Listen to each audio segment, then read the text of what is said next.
Halo semua, pada video ini kita akan mendengarkan kesaksian dari Pak Rusli Monarfa yang akan bercerita kepada kita alasan kenapa Pak Rusli murtad meninggalkan Islam walaupun di penjara 4,5 tahun. Nah, sebelum kita mulai, saya mau kasih lihat dulu, ini buktinya ya. Ini surat keputusan bahwa Pak Rusli di penjara 4 tahun dan 6 bulan. Lalu ini foto-fotonya Pak Rusli masuk ke penjara, lagi di penjara nih ya. Jadi ini adalah kesaksian real, kesaksian beneran, bukan kesaksian palsu ya. Oke, pertama mungkin kita kenalan dulu dengan Pak Rusli buat teman-teman yang mungkin belum kenal dengan Pak Rusli. Halo, shalom Pak Rusli. Shalom. Ya, Ya. Pak Rusli, mungkin Ya. kita sering ngobrol, ada teman-teman yang belum kenal nih sama Pak Rusli. Bisa diceritakan Pak Rusli ini siapa gitu. Oke, Ya. silakan Pak. Baik, terima kasih atas kesempatan yang diberikan oleh Tanpa Ragi bahwa bersaksi di dalam iman Kristen itu adalah sebuah kewajiban dan itu tidak boleh ditawar-tawar lagi. Maka pada kesempatan ini saya berterima kasih atas kesempatan yang diberikan kepada saya dan ini tidak bermaksud untuk menjelekkan yang lain atau mendiskreditkan yang lain, tetapi ini adalah pengalaman empiris. Mengapa saya jadi Kristen? Saya tinggalkan agama yang dianut oleh orang tua, bahkan agama yang dianut oleh mayoritas di bangsa ini. Baik, nama saya Muhammad Rusli Monoarfa. Kami berasal dari Sulawesi, tepatnya Gorontalo. Nah, sebagai anak paling bungsu, ayah saya punya obsesi terhadap diri saya bahwa nantinya saya akan membawa syariah agama dan tentu mewartakan tentang iman percaya yang kami anut kepada siapapun. Itu obsesinya. Itu juga menjadi harapan semua keluarga. Dan karena itu ayah saya mengambil alih langsung pendidikan agama itu terhadap diri saya. Dan ayah saya mendidik kami secara boleh dikatakan keras dalam pengertian tegas, karena memang beragama menurut kami tidak boleh main-main. Jadi harus sungguh-sungguh, ya, yang umum orang katakan fanatik. Fanatik itu boleh. Yang tidak boleh fanatisme. Nah, jadi sejak kecil saya dipersiapkan oleh ayah saya dan kemudian singkat cerita saya bertumbuh menjadi pribadi yang konsisten pada ajaran agama yang diajarkan oleh ayah saya, sekaligus juga menjadi harapan dari ayah saya. Jujur bahwa tidak pernah terpikirkan satu waktu saya akan menjadi seorang Kristen, tidak pernah timbul di hati, tidak pernah terbersit di pikiran bahwa satu saat saya akan murtad. Saya pun seperti orang-orang Islam pada umumnya diajarkan prinsip yang dipegang seperti tertulis di dalam surat yang ketiga di dalam Quran ayatnya yang ke-19, sesungguhnya agama yang diridhoi di sisi Allah hanyalah Islam. Nah, itu kami pegang dan karena itu kami menganggap bahwa orang yang di luar Islam itu tidak diridhoi. Bahkan tidak pernah berpikir untuk mencari agama lain selain Islam. Karena kembali lagi di surah ketiga ayat 85, di sana dijelaskan barang siapa mencari agama selain agama Islam, maka sekali-kali tidaklah akan diterima agama itu daripadanya. Dan dia di akhirat termasuk orang-orang yang rugi. Jadi prinsipnya rugi kalau mencari agama lain. Rugi kalau keluar dari Islam.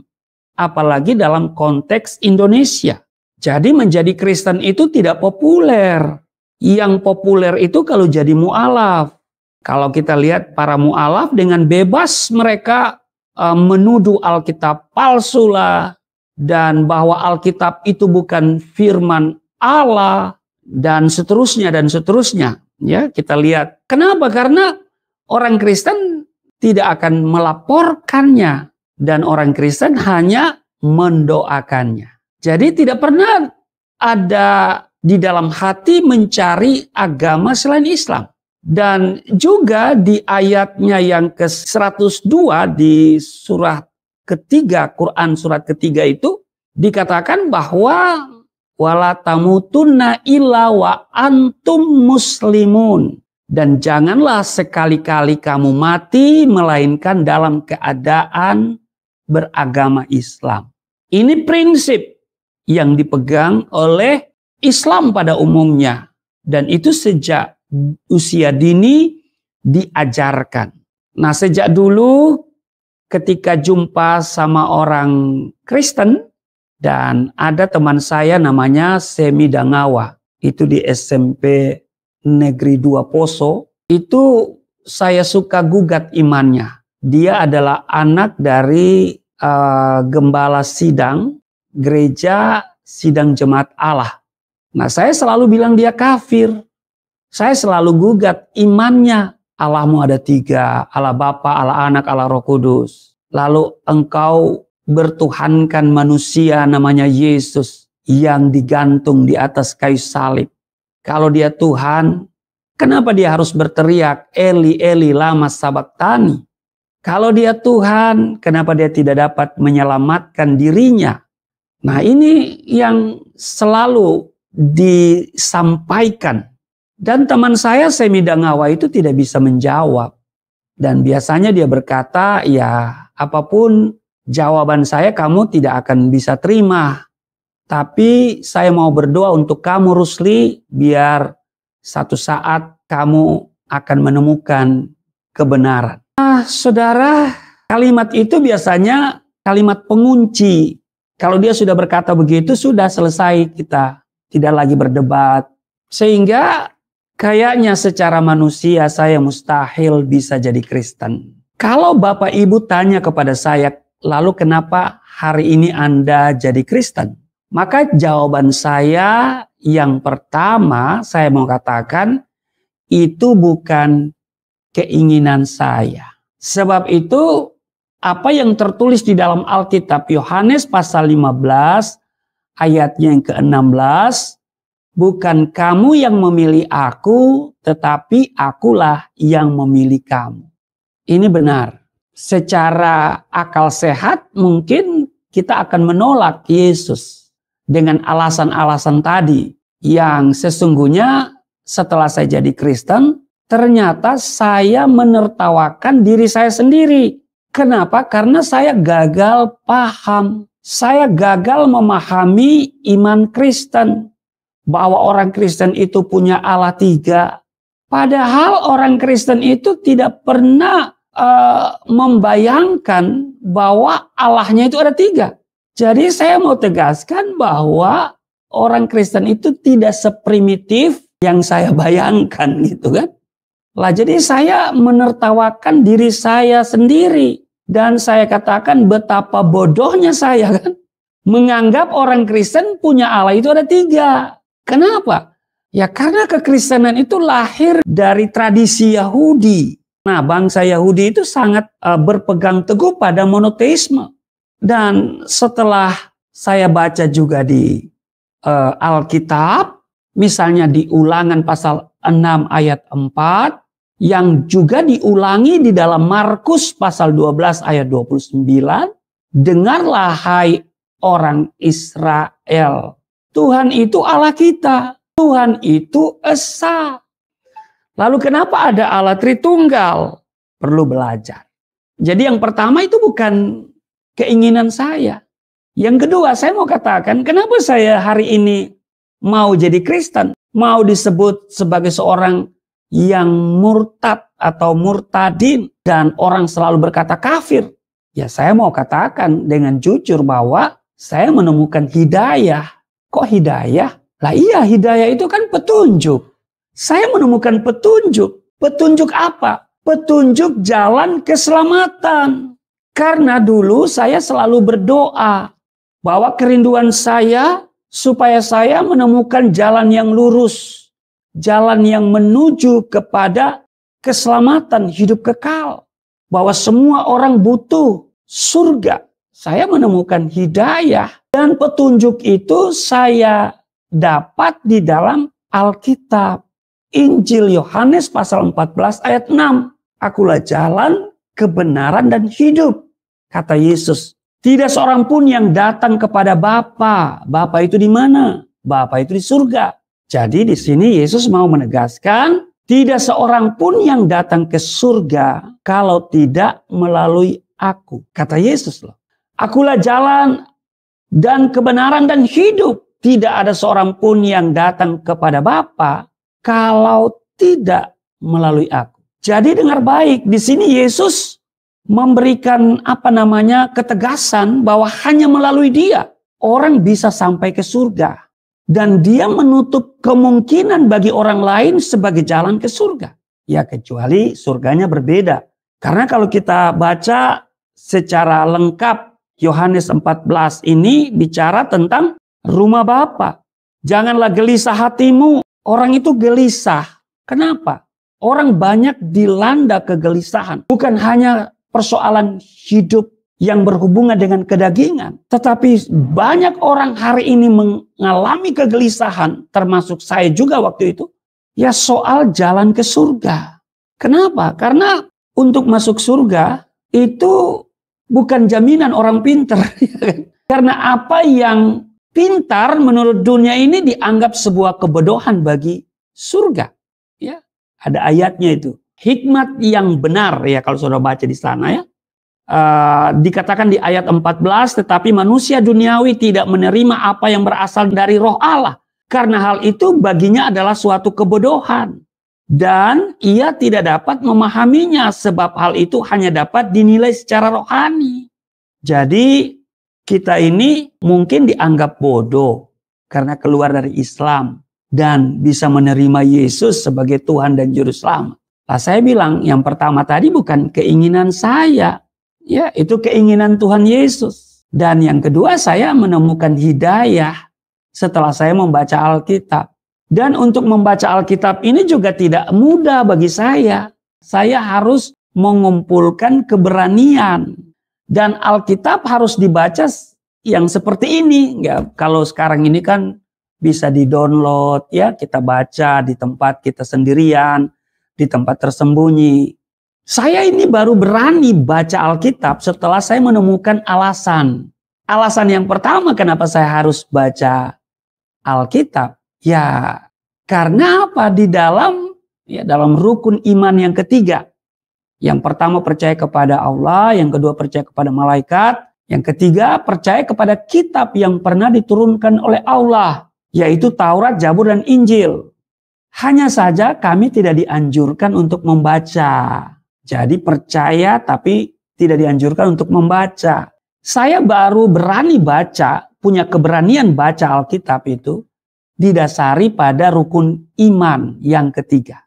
Saya ketika diberikan Alkitab oleh teman saya, ya, wah itu satu hal yang membuat saya bersuka cita. Ini kesempatan saya membaca setelah saya menemukan 3 alasan. Sebab nanti kalau ketahuan oleh ayah saya atau oleh ibu saya, oleh orang-orang di sekitar saya bilang saya punya 3 alasan itu. Nah maka saya membaca. Waktu saya membaca, saya menemukan apa? Petunjuk. Petunjuknya itu, ya pertama saya menemukan di Yohanes, saya paling senang baca Injil Yohanes loh Bapak Ibu ya. Injil Yohanes pasal 5, itu di ayat 24, aku berkata kepadamu sesungguhnya barang siapa mendengar perkataanku dan percaya kepada dia yang mengutus aku, ia mempunyai hidup yang kekal. Yang pertama, punya hidup yang kekal. Dan tidak turut dihukum. Ya, itu yang kedua. Dan yang ketiga, sebab ia sudah pindah dari dalam maut ke dalam hidup. Jadi kita sudah dievakuasi. Tidak berhadapan lagi dengan sakratul maut. Tetapi berhadapan dengan kehidupan. Sebab Yesus adalah kebangkitan dan hidup. Itu sebabnya orang kalau punya Yesus akan lebih hidup. Hidupnya akan terasa lebih hidup. Nah, saya terus membaca dan saya membaca menemukan Yohanes pasal 14 ayat 6 itu. Wah, ini petunjuk nih. Petunjuk keselamatan hidup kekal. Akulah jalan dan kebenaran dan hidup. Yesus adalah jalan yang benar menuju hidup. Hidup yang kekal. Tidak seorang pun yang datang kepada Bapa. Dia memutlakkan dirinya hanya melalui dia. Tapi juga dia menutup kemungkinan bagi orang lain sebagai jalan ke surga. Tetapi saya tidak langsung jadi Kristen. Awalnya mulai ada kerinduan itu. Saya mengalami perjumpaan Bapak Ibu. Ketika saya sedang mempersiapkan ibadah pada subuh hari. Karena itu ketika saya mengalami gejala yang aneh-aneh ya. Berbicara sendiri. Kenapa? Karena ada suara yang datang kepada saya. Itu suara datang kepada saya. Dan saya berbicara dengan suara itu. Orang-orang di sekitar saya tidak mendengar. Cuman ibu saya pikir, wah anak ini akan kemasukan jin. Masalahnya ada jin baik apa jin jahat. Dibawalah saya ke mama saya punya teman yang ya sesama seprofesi lah. Dianggap guru spiritual begitu. Sampai-sampai saya dimandiin ya pada Kamis malam ya. Dengan kembang beberapa rupa begitu ya. Saya ikutin aja. Ya, menyenangkan orang tua dan saya juga tidak tahu kenapa saya mengalami hal seperti ini. Nah, satu hari dukun itu berkata, "Bu, anak ini ada roh yang mengganggu dan roh ini terlalu besar untuk dikalahkan. Jadi walaupun roh ini terlalu besar dan terlalu kuat untuk dikalahkan, kita harus berusaha untuk mengalahkan. Kalau nggak hanya adakan dua kemungkinan terjadi pada anak ini. Kalau dia hidup, dia gila. Kalau dia nggak kuat, dia mati." Nah ini fenomena awal Bapak Ibu ya. Saya baca Yohanes 14 ayat 6 itu tidak langsung jadi Kristen. Nggak mudah lah melepaskan iman Islam. Nggak mudah. Saya baru betul-betul tidak ragu lagi dengan Alkitab. Karena begini Bapak Ibu. Waktu saya membaca ayat-ayat itu. Di hati saya ada damai, ada sukacita. Ada bisikan dalam hati saya. Ini kebenaran. Tapi pikiran saya yang dididik sejak kecil. Bahwa orang Kristen inilah, orang Kristen itu kafir lah. Punya Allah tiga lah. Allahnya manusia, ya, beranak lagi. Ya. Tuhannya manusia namanya Yesus. Lalu Alkitab ini sudah dipalsukan. Tapi jangan tanya ke saya waktu itu, ya, ini ya, saya selalu bilang kepada teman saya si Semi Dangawa itu, Alkitabmu itu udah palsu. Untung saja dia nggak bertanya balik kepada saya. Kalau ini palsu, mana yang asli? Bagian mana yang dipalsukan? Ya kan? Kapan itu dipalsukan? Siapa yang berani memalsukan? Kalau itu dia tanyakan kepada saya, pasti saya angkat tangan. Ya ini saya menceritakan pribadi saya loh. Saya nggak tahu yang lainnya. Waktu saya menemukan Yohanes 14 ayat 6, itu tidak langsung jadi Kristen. Ada peperangan antara hati dan pikiran. Tapi kemudian saya lagi mengalami penglihatan. Sekali lagi saya tegaskan, ini penglihatan secara pribadi. Pengalaman pribadi.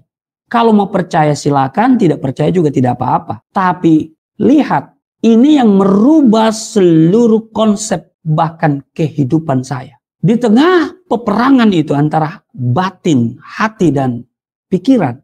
Dan saya sudah berada dalam kebimbangan yang begitu dalam. Saya mendapat penglihatan sosok pribadi yang luar biasa.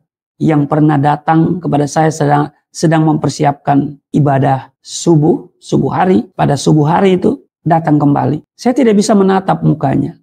Penuh cahaya yang luar biasa. Saya hanya bisa melihat dari ujung kaki. Kemudian ada tangan yang terulur. Dan berkata, suara begitu jelas. Datanglah kepadaku, niscaya kau akan mendapatkan kedamaian jiwa. Kalimat itu begitu pendek. Tapi itu yang membuat saya makin kuat. Dan makin yakin. Dan saudara, saya membaca kembali Alkitab. Terus membaca. Dan akhirnya saya yakin, seyakin-yakinnya, tidak pernah ragu lagi ketika saya membaca Roma pasal 1 ayat 16 dan ayatnya yang ke-17. Injil itu kekuatan Allah. Sebab aku mempunyai keyakinan yang kokoh dalam Injil. Karena Injil adalah kekuatan Allah yang menyelamatkan setiap orang yang percaya. Pertama-tama orang Yahudi, tetapi juga orang Yunani. Sebab di dalamnya nyata kebenaran Allah yang bertolak dari iman dan memimpin kepada iman. Seperti ada tertulis, orang benar akan hidup oleh iman. Saya simpulkan dalam satu kalimat pendek. Injil adalah kebenaran dan kekuatan Allah yang menyelamatkan. Saya tidak ragu lagi, saya ambil keputusan dengan mantap untuk menerima Yesus sebagai Tuhan dan Juru Selamat. Proses berlangsung ya, upacara bagaimana saya harus jadi Kristen itu ya, tentu saudara tahu ya, langkah-langkahnya di gereja. Sesudah itu saya aktif bersaksi. Siapapun yang saya temui, saya jumpai dimanapun saya berada.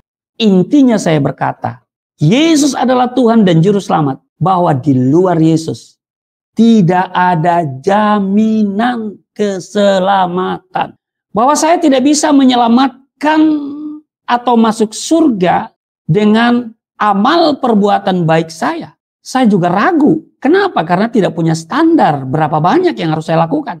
Saya sangat sadar bahwa keselamatan itu hanya oleh rahmat Allah. Efesus pasal 2 ayat 8 memberikan ketegasan. Sebab oleh kasih karunia kamu diselamatkan oleh iman. Itu bukan hasil usahamu, tetapi pemberian Allah. Mantap. Saya harus menerima Yesus sebagai Tuhan dan Juru Selamat. Dan setelah proses itu, jadilah saya Kristen. Saya bersaksi. Apa yang saya saksikan seperti yang saya katakan tadi. Intinya, Yesus Tuhan dan Juru Selamat. Bahwa di luar Yesus tidak ada jaminan keselamatan. Ya, oke. Ini kesaksian yang luar biasa dari Pak Rusli. Pak, gimana ceritanya Bapak bisa sampai ditangkap terus masuk penjara, Pak? Begini, kan waktu saya setelah dibaptis, saya aktif untuk bersaksi. Bersaksi itu menceritakan kehidupan yang lama dibandingkan dengan kehidupan yang baru. Kehidupan yang lama itu kegelapan, kehidupan yang baru adalah terang. Saya aktif di gereja-gereja, mengundang saya dari desa ke desa. Pokoknya aktif lah. Satu saat saya mau belajar teologi, maka dalam persiapan berangkat ke Tomohon, saya diminta oleh beberapa pendeta untuk menulis kesaksian itu. Karena nggak ada rekaman waktu itu ya, bukan kayak sekarang ini udah canggih ya. Jadi mereka tidak bisa ada pegangan begitu. Jadi mereka minta saya tulis supaya itu bisa menjadi berkat bagi banyak orang. Gitu. Maka saya menulis. Saya tulis pakai mesin ketik yang zaman dulu itu 12 halaman kalau nggak salah. 12 apa 13 halaman. Nah, saya berikan kepada 3 pendeta sebelum saya berangkat. Nah, ternyata itu sudah beredar luas dari 3 eksemplar ini. Waduh, menjadi banyak karena saya sudah tinggalkan Poso, saya belajar di Tomohon. 3 tahun setelah saya belajar, saya balik Poso. Waduh, kalau saya tahu itu sudah jadi sesuatu yang istilah sekarang itu viral ya. Saya mungkin nggak datang ke Poso, tapi ya inilah cara Tuhan juga sih ya. Jadi segala sesuatu harus kita lihat dalam hubungannya dengan rencana atau rancangan Tuhan ya. Saya datang ke Poso itu dalam hendak menyelesaikan studi. Udah lama juga tidak ketemu orang tua. Saya mau datang ke gereja yang support sekolah saya. Lalu juga saya mau buat penelitian lapangan begitu ya, berhubungan dengan skripsi.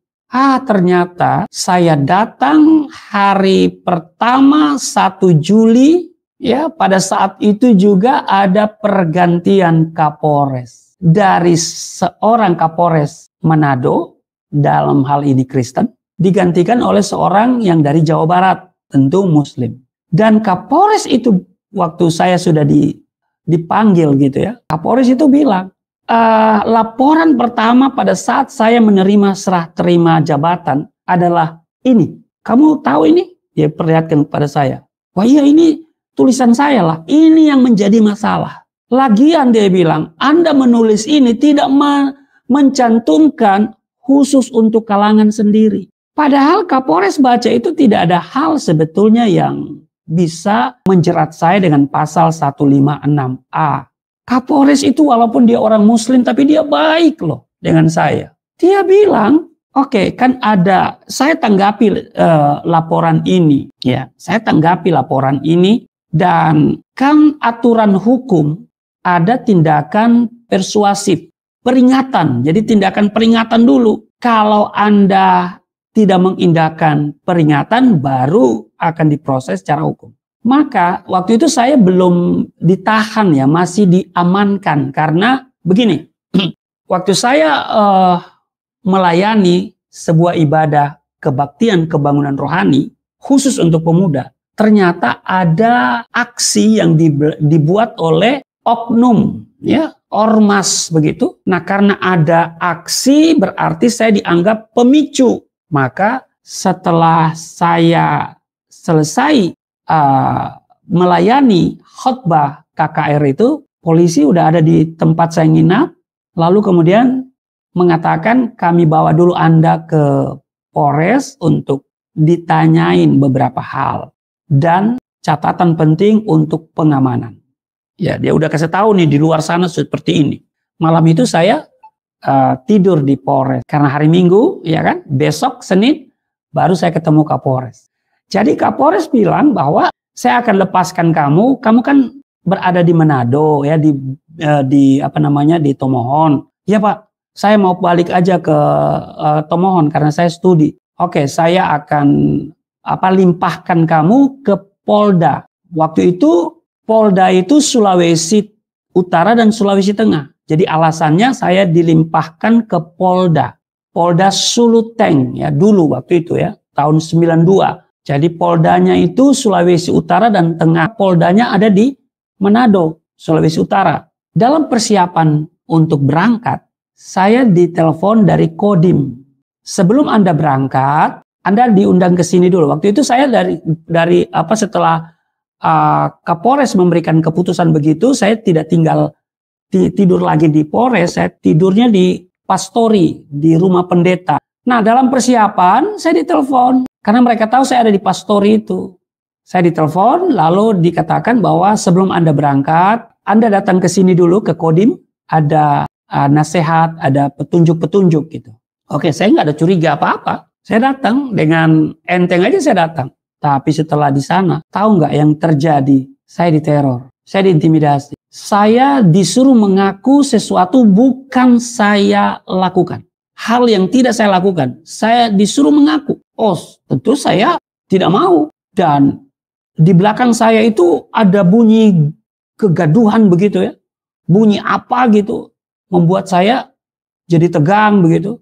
Kayak bunyi senjata atau apa begitu. Dalam hati saya siap mati kok. Kalaupun saya harus dibunuh di sini, saya siap mati. Lalu akhirnya dibilang begini, Anda kami tahan. Lah, kok Kodim menahan saya? Tidak punya hak loh. Dia kan langsung berkata, orang di situ bilang begini, keputusan Kapolres itu kami batalkan. Kenapa bisa ya? Nah, akhirnya sudah, saya balik lagi ke pastori. Besoknya ada surat penangkapan. Jadi saya resmi jadi tahanan. Sampai di Polres ketemu lagi dengan Kapolres. Kapolres bilang begini kepada saya. Dia jujur. De Rusli, keputusan saya dibatalkan. Jadi semalam ada pertemuan muspida. Dan saya kalah suara. Ketua pengadilan, ketua kejaksaan, dandim, bupati, bahkan kepala kantor departemen agama kabupaten ngotot. Padahal dia bukan muspida sebetulnya ya, tidak termasuk muspida. Tapi beliau ada dan dia ngotot bahwa saya harus diselesaikan secara hukum. Jadi ya udah Kapolres nggak bisa bikin apa-apa. Jadi Kapolres bilang begini, kamu tabah saja, sabar aja, nanti pengadilan yang akan memutuskan kamu bersalah atau tidak. Dia bilang, apa boleh buat? Saya tidak bisa buat apa-apa. Saya juga baru menerima, baru serah terima, ya. Baru beberapa hari saya menjabat di sini. Ya, mari kita selesaikan saja secara hukum. Jadi itu, tahun 92 saya dijerat dengan pasal 156A KUHP, penodaan agama. Kemudian diproses secara hukum, masuk Polres, ditahan, dibuat BAP. Ketika perkara sudah P21 dilimpahkan ke kejaksaan, maka saya menjadi tahanan jaksa, artinya saya harus pindah dari sel Polres Poso ke rumah tahanan negara Poso.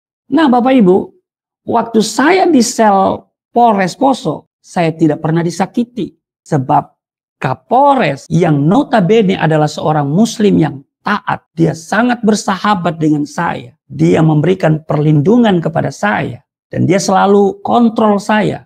Dia panggil ke ruangannya dan dia selalu tanya, ada anggota saya kasih gini kamu? Kalau ada anggota saya kasih gini, lapor saya. Dan kalau ada anggota saya tanya, kasus apa? Bilang aja, tanya kepada komandanmu. Wow. Saudara, saya dijaga begitu luar biasa oleh Kapolres. Saya percaya ini semua karena kemurahan Tuhan. Ternyata waktu saya berkas, ya perkara itu sudah P21 kan nggak bisa tinggal di situ terus. Masa tahanan di situ sudah selesai. Pindah ke rumah tahanan negara Poso. Rupanya sudah diatur strateginya. Petinggi itu pada hari Jumat waktu itu. Petinggi-petinggi rutan itu pada sholat Jumat.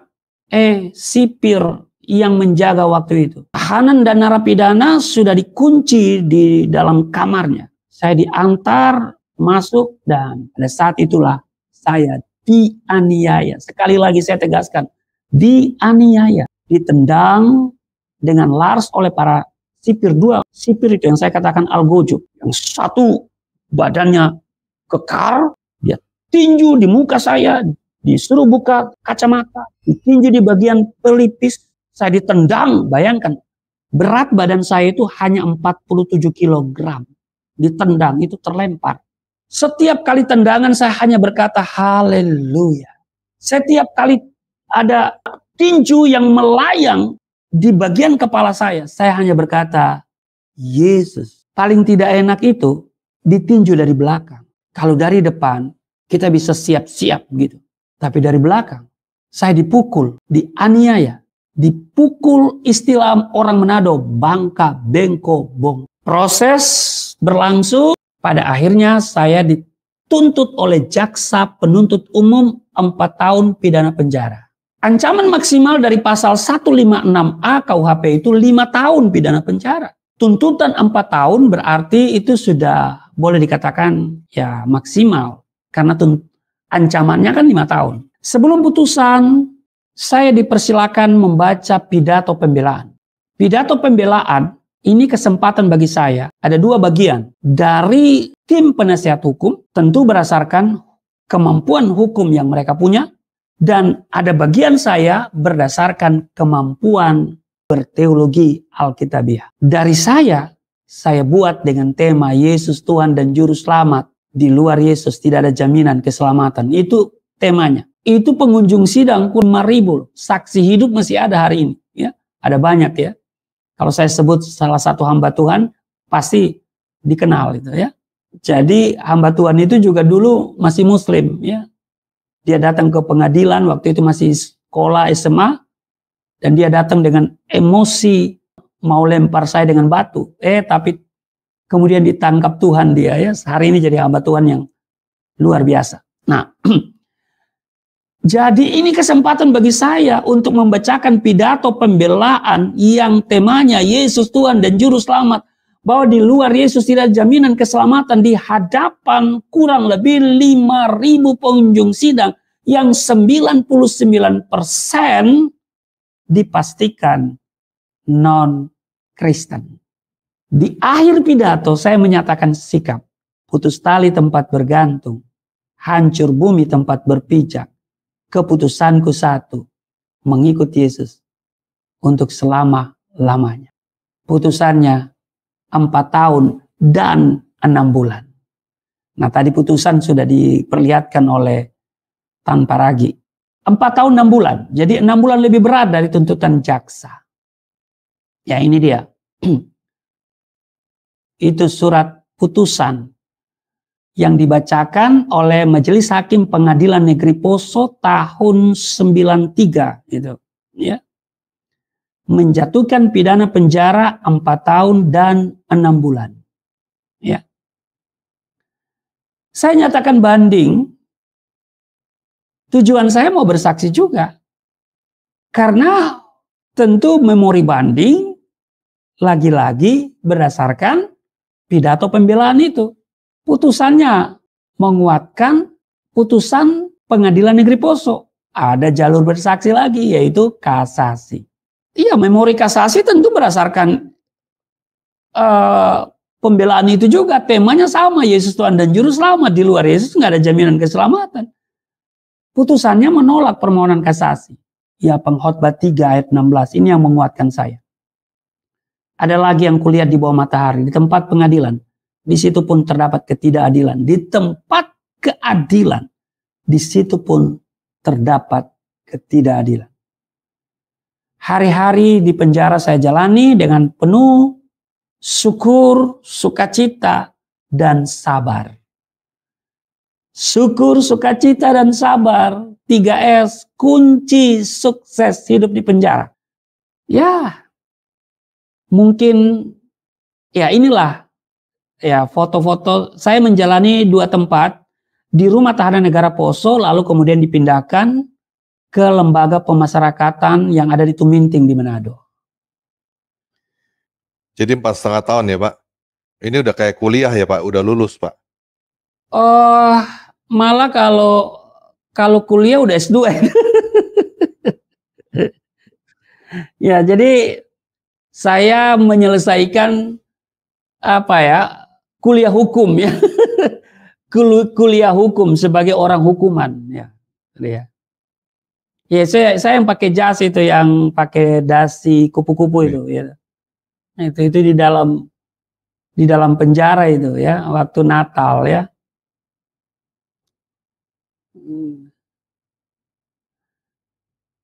Itu dia. Masih muda ya? Masih muda, ganteng sekarang ya. Ya begitulah. Jadi hidup sebagai seorang Kristen, perjuangan saya berat. Jadi saya mengambil keputusan, saya bayar dengan harga yang mahal. Ya. Itu dia, ya, foto-foto ya. Ini foto di Rumah Tahanan Negara Poso ya. Yang tadi ada yang ada yang saya pakai kemeja warna merah itu di Manado itu. Ya ini di Manado. Ini di Manado. Ya, harus jalani dengan sukacita. Ada saya di balik tralis. Coba ini dia nih, ya. Tetap tegar, ya, tetap tegar. Ya. Tidak ada kekecewaan ya. Coba lihat, ada lagi ini, tetap tegar ya. Mata saya melotot. Iya. Ada yang satu lagi itu coba. Ada lagi. Nah, itu dia. Iya, ini dia. Tetap tegar ya. Tetap senyum ya. Saya bersyukur saya di penjara. Membuktikan kepada diri saya bahwa saya setia. Nah, ini Majelis Hakim Pengadilan Negeri Poso yang menyidangkan perkara. Nih. Dan ketiga majelis hakim ini masih hidup sampai hari ini. Yang 2 sudah pensiun, yang 1 sepertinya masih aktif, ya. Gitu. Ya, kehidupan di dalam situ gimana Pak? Waduh, jangan ditanya, keras. Kehidupan di sana keras. Saya pernah dimasukkan ke sel tikus hanya gara-gara saya menggantikan petugas pelayanan ibadah minggu ya dari Kementerian Agama yang tidak datang. Jadi jadwal mereka tidak datang. Nah, akhirnya atas permintaan tahanan dan narapidana, saya menggantikan petugas pelayanan itu. tentu saya dengan senang hati menerima ya, diminta, jangankan diminta, tidak diminta pun saya akan berinisiatif ya. Tapi ini karena permintaan, maka saya tidak boleh menolak. Setelah itu saya ternyata ya, saya dimasukkan ke sel tikus. Saya baru tahu ternyata saya melanggar aturan. Karena ada aturan yang dibuat, saya dicekal, tidak boleh berbicara kepada orang-orang yang ada di dalam itu, tahanan dan narapidana, mengenai iman saya. Lah, saya pikir lagi lah, ini kan di dalam gereja, bukan kepada orang-orang yang tidak seiman. Itu orang yang seiman di dalam gereja kok. Ya tapi nggak apa-apa lah, saya jalani. Nah, ada sel tikus diperuntukkan kepada tahanan atau narapidana yang nakal begitu ya. Dan itu ruangan gelap ya, tempat nyamuk, kecoak. Ya tahu sendiri di dalam itu baunya kayak apa gitu kan. Tapi ya puji Tuhan saya bisa menjalaninya dengan sukacita 4 malam 5 hari. Harusnya seminggu. Tapi kemudian karutan itu menganggap ini ada kesalahan SOP-nya gitu kan. Kesalahan prosedur. Mereka tidak lapor ke karutan, tapi langsung bertindak begitu. Sehingga menimbulkan gejolak lagi di luar. Kok saya dimasukkan ke selti hanya gara-gara menggantikan petugas pelayanan dari Kementerian Agama. Oke, terus kalau cerita yang tadi dipukul itu gimana, Pak? Dipukul ya, ditinju, ditendang, diinjak ya. Nah, jadi itu berlangsung 1 hari itu. Jadi dari jam saya dimasukkan itu setengah 12 ya, 11.30. Jadi pada saat petinggi-petinggi rutan itu lagi sedang sholat Jumat di masjidnya itu di luar ya, bukan di dalam komplek. Jadi mereka nggak tahu. Nah saya dipukul di situ, dipukul, diinjak, ditendang, ditinju sampai kira-kira jam 15.30. Ya jam 15.30 ada seorang pendeta mengantarkan pakaian saya. Saya belum masuk ke sel itu, belum, masih ada di apa itu ya, di dalam ruangan itu. Nah waktu dia masuk, dia lihat saya sudah ini, muka saya ini udah nggak berbentuk, wajah saya ini udah nggak berbentuk, mata udah bengkak. Pendeta itu langsung nangis, saya juga langsung nangis. Saya tidak bisa ngomong, saya tidak bisa berkata-kata. Dia lihat begitu, wah dia langsung curiga nih, pasti saya dianiaya. Wah itu langsung heboh itu. Begitu dia pulang, itu langsung heboh. Masyarakat Kristen marah, nggak senang ya, pemuda-pemuda gereja juga nggak terima. Akhirnya juga pengacara saya juga nggak bisa terima, keberatan, sampai ke karutan. Karutan panggil saya. Karutan panggil saya, dia katakan begini, saya minta maaf. Dia minta maaf loh atas tindakan anak buah saya. Dan saya tidak menduga ini menimbulkan gejolak di luar sana. Dan karena itu kembali lagi ke Dek Rusli, karena pemuda gereja keberatan, pengacara juga ngomong ke saya, katanya udah dia keberatan. Sekarang tinggal Dek Rusli. Kalau Dek Rusli keberatan, maka anak buah saya itu saya akan tindak. Waduh, saya mikir, kalau mereka ditindak, artinya masalah tidak selesai. Pasti akan menimbulkan masalah baru nih. Sebab kalau mereka ditindak, berarti mereka akan mengalami proses, ya. Berarti mereka akan diturunkan dari jabatan mereka misalnya, atau ketika sedang dipromosi, promosi itu mereka tidak bisa mereka raih. Mungkin juga mereka diistirahatkan dan ini akan mempengaruhi ekonomi mereka nih. Waduh, jangan deh. Saya langsung bilang saya tidak keberatan karena saya diajarkan oleh Tuhan saya untuk mengampuni. Maka saya mengampuni kedua sipir itu. Selesai. Jadi kalau kita bisa mengampuni, semuanya akan bisa selesai. Persoalan kadang-kadang tidak selesai karena kita tidak mau merendahkan diri, kita mau membalas dendam, kita mau untuk orang lain juga mengalami hal yang kita alami. Saya bilang saya mengampuni, tidak apa-apa. Yang penting saya masih hidup. Itu dokter sampai datang loh. Dokter datang, visum, karena di bagian pelipis. Dokter bilang ini sedikit lagi, saya ini kalau dipukul di bagian ini dan di bagian belakang sini, ini sasaran ini mereka adalah sesungguhnya saya amnesia. Tapi itulah Tuhan selalu mereka-reka yang baik. Saya bersyukur ya saya tidak amnesia. Saya bilang saya bersyukur saya masih hidup, saya mengampuni. Udah selesai. Sehingga dua sipir itu bersahabat dengan saya.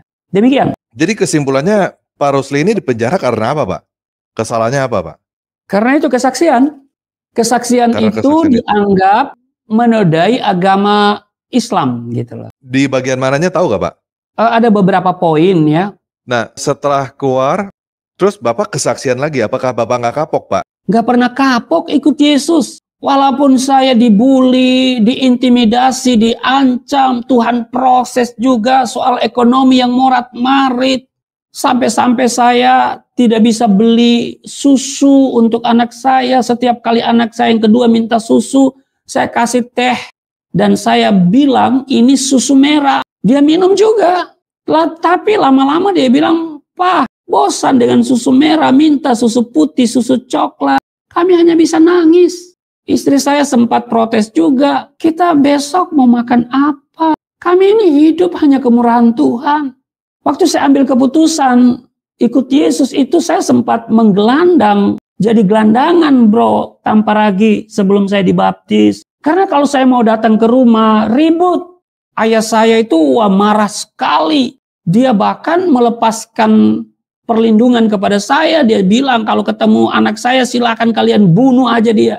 Diberikan seperti itu, ada ucapan seperti itulah. Mana orang nggak berani melakukan sesuatu yang merugikan, membahayakan saya kan. Kalau saya ke rumah ribut. Saya mau datang ke rumah orang Kristen juga, ya mereka tidak terang-terangan berkata nggak terima, tapi dari bahasa tubuh mereka menggambarkan mereka takut gitu. Jadi kadang saya nggak makan, nggak mandi, tidurnya di gereja yang masih sementara dibangun. Kalau gereja yang sudah bagus itu kan dikunci. Kadang saya makan makanan yang sudah basi. Ya, saya ngalamin. Makan makanan yang sudah basi. Yang penting ada untuk ganjal perut. Toh di dalam lambung juga jadi basi. Alami. Ya, nggak ada orang memberi saya tumpangan. Saya nggak kapok. Saya nggak akan kecewa. Ya memang harus begitu. Itu sebelum dipenjara loh. Itu sebelum saya dibaptis. Waktunya itu kan cukup lama. Dari pengenalan sampai datang pada baptisan itu kan kurang lebih 1 tahun. Saya kadang mandi di mana sehari, untung-untungan mandi sehari. Nggak ganti baju juga. Mandi nggak pakai sabun, saya pikir juga kambing juga nggak pernah mandi. Mahal juga harganya. Itu kan sebelum masuk ya Pak. Nah setelah masuk kan itu udah hidup susah. Terus udah gitu di penjara lagi. Setelah keluar kenapa nggak balik Pak? Nggak kapok gitu. Ya aduh. Kenapa nggak balik ke seberang aja? Lebih enak kan hidupnya. Nggak. Saya mengalami perjumpaan dengan Yesus Kristus. Dan ini saya ceritakan dulu ya. Sebelum saya di penjara ya. Jadi waktu menjelang dibaptis itu kan sudah ribut. Ayah saya itu kemana-mana itu bicara saya. Akhirnya ada sidang keluarga untuk kembali supaya bagaimana saya punya sikap dengan orang tua. Saya tetap ngotot. Saya mau dibuang, mau dibunuh hari ini. Saya tetap ikut Yesus. Sampai akhirnya itu ke tokoh-tokoh masyarakat, tokoh-tokoh agama. Ya satu saat karena kedekatan hubungan kekerabatan begitu ya sekda. Ya ayah saya minta sekda itu coba bicara dengan saya, barangkali saya bisa balik lagi begitu ya. Ini belum dibaptis loh, saya sudah ngotot. Saya datang kepada Pak Sekda itu sekretaris daerah. Dia bilang begini, dia pikir saya diiming-iming oleh siapa begitu ya. Dia bilang begini, jangan-jangan kamu jadi Kristen ini diiming-imingin. Enggak ada itu. Wah dia curiga. Terus sampai dia ngomong begini, kalau kamu mau pekerjaan, kamu mau jadi apa nih? Pokoknya kamu suka bekerja di mana deh? Sebut aja, nanti saya yang antar. Loh, bayangkan tuh. Kamu mau kerja nih di instansi mana nah? Di dinas mana? Bilang aja, nanti saya yang ngantar kamu. Seorang sekda ngomong begitu. Tapi saya bilang enggak. Dia bilang, kenapa kamu jadi begini? Saya cerita. Mengalami perjumpaan, penglihatan. Wah, itu hanya imajinasi katanya. Itu juga bisa jadi hanya hayalan. Lah, saya bilang para nabi ya di menerima wahyu ya Misalnya Nabi Ibrahim untuk diperintah Tuhan untuk mengorbankan anaknya kan melalui mimpi. Wah, dia cerita panjang lebar segala macam. Akhirnya ya saya bilang begini, Pak, bukankah Undang-Undang Dasar Negara Republik Indonesia pasal 29 itu menjamin kebebasan beragama. Wah, entah kenapa saya bisa ngomong begitu loh. Itu pasti hikmat dari Tuhan. Itu dia langsung kaget. Dia tanya, kamu umur berapa? Saya sebut umur saya. Terus dia bilang begini, kamu sudah dewasa, kamu sudah berhak menentukan pilihanmu. Terus dia bilang begini, saya sarankan kamu keluar dulu dari kota Poso. Karena disinyalir ada gerakan-gerakan tertentu yang akan mencelakai kamu. Dia bilang, sebut saja kota mana kamu pergi, nanti saya kasih ongkos. Sampai begitu loh. Terus saya bilang, terima kasih Pak, ya baik, anjuran Bapak, saran Bapak saya perhatikan, dan saya mau keluar dari Poso sesudah saya dibaptis. Nah, itulah akhirnya gereja, walaupun dia takut mau baptis saya beritahu bahwa saya mau keluar dulu dari kota Poso, saya mau dibaptis dulu. Hanya baptisan itu dilakukan, ya saya tinggalkan Poso, datang ke Manado. Pertama datang ke keluarga. Ke keluarga di Manado, mereka sudah tahu berita ini. Dan karena itu mereka coba bujuk saya, mereka bagaimana caranya mengupayakan supaya saya kembali kepada Islam. Saya bilang sih nggak bisa, saya sudah dibaptis. Akhirnya mereka kayaknya udah nggak suka saya ada di situ. Mereka bilang udah najis segala macam.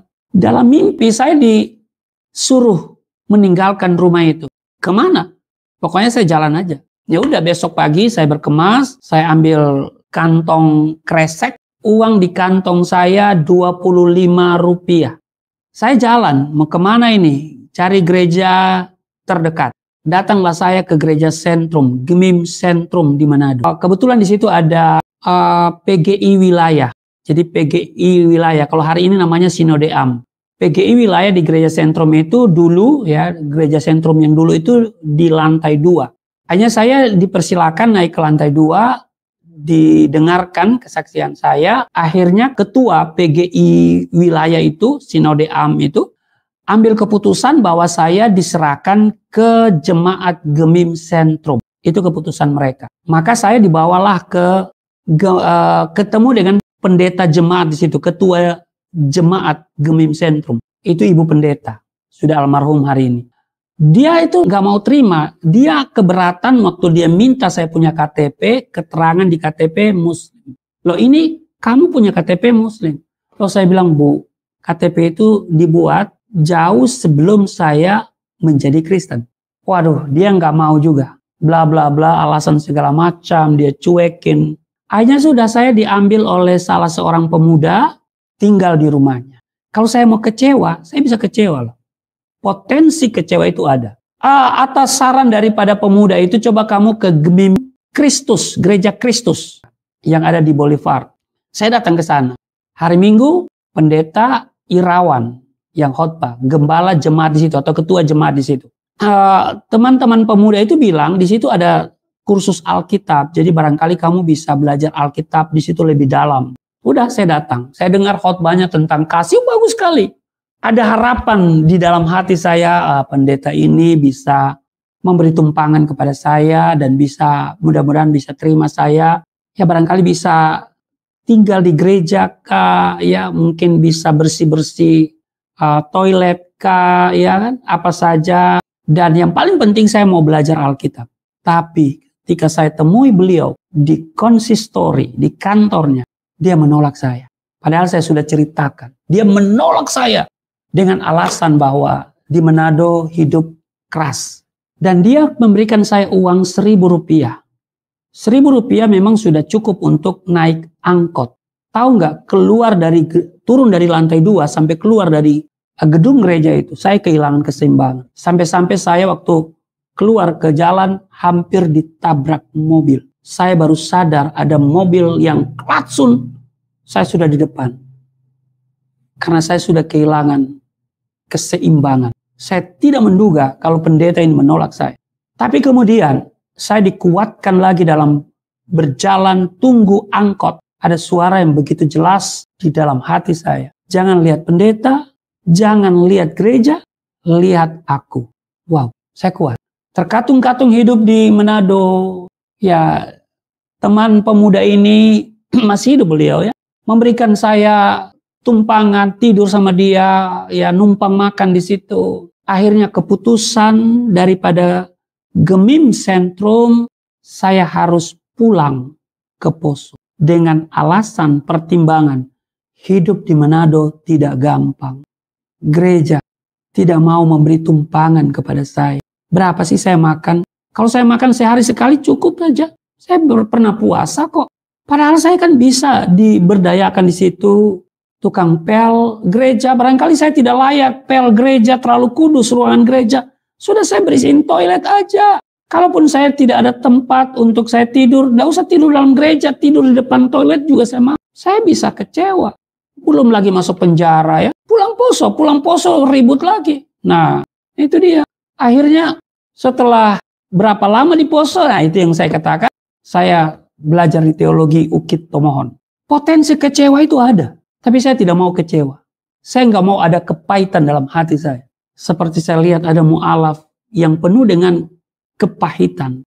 Saya di Jakarta pindah tahun 99 di Jakarta. Dan tahun 2003 saya ada di gereja tertentu selama 14 tahun. Atau juga gereja itu mengecewakan. Makanya saya katakan kadang-kadang nih ya, mudah-mudahan ada gereja yang masih bagus ya. Kadang-kadang nih gereja lebih jahat sistem kerjanya daripada dunia. Saya bisa kecewa loh. Saya bisa kecewa sama gereja itu. 14 tahun saya ada di situ. Kalau saya berkarir di dunia sekuler 14 tahun, saya pasti punya rumah bagus, mobil bagus. Setiap prestasi ada apresiasi, ada promosi, ada kenaikan level yang disertai juga dengan kenaikan gaji dan tunjangan. Tapi di gereja itu, kami dilarang sakit.